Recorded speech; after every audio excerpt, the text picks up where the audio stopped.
देखो बच्चों, आज हम लोग इलेक्ट्रोस्टैटिक के बारे में चर्चा करने वाले हैं। ठीक है, इलेक्ट्रोस्टैटिक क्या होता है? इसका हिंदी मीनिंग होता है स्थिर विद्युत की। ठीक है, इलेक्ट्रोस्टैटिक दो वर्ड के मेल से बना है। इलेक्ट्रो और दूसरा है स्टैटिक। ये दो वर्ड के मेल से बना है मेरा इलेक्ट्रोस्टैटिक। इलेक्ट्रोस्टैटिक में इलेक्ट्रो का मतलब होता है इलेक्ट्रॉन और इलेक्ट्रॉन का मतलब होता है चार्ज। दैट मीन, और स्टैटिक का मतलब होता है स्टेशनरी। Stationery means rest. मतलब क्या हम लोग कह सकते हैं इलेक्ट्रोस्टैटिक का मतलब क्या होता है? चार्ज जब रेस्ट में हो तो इसके प्रॉपर्टी के बारे में, इसके बिहेवियर के बारे में फिजिक्स के जिस ब्रांच में हम लोग पढ़ते हैं उस ब्रांच को हम लोग क्या कहते हैं? इलेक्ट्रोस्टैटिक कहते हैं। मतलब क्या?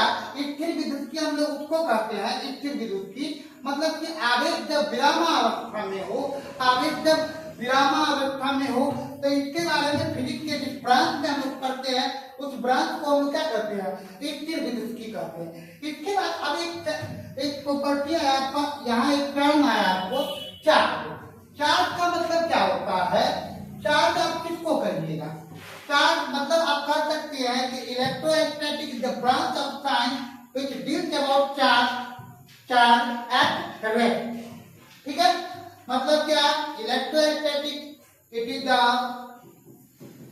The branch of physics which deals about charge at rest are called electrostatic। मतलब क्या? चार्ज जब रेस्ट में हो तो इसके प्रॉपर्टी के बारे में, इसके बिहेवियर के बारे में फिजिक्स के जिस ब्रांच में हम लोग पढ़ते हैं उस ब्रांच को हम लोग क्या करते हैं? इलेक्ट्रोस्टैटिक कहते हैं। अब बेटा इसमें भी एक चीज आता है, आपको एक टर्म आया अभी आपको कि हम लोग चार्ज किसको कहेंगे। तो चार्ज का मतलब क्या होता है? आपका एक टर्म आया यहाँ कि हम लोग चार्ज किसको कहेंगे। यहाँ देखिए, आप चार्ज देखे हैं अभी, तो चार्ज हम किसको कहते हैं? चार्ज का मतलब होता है आवेश। चार्ज मतलब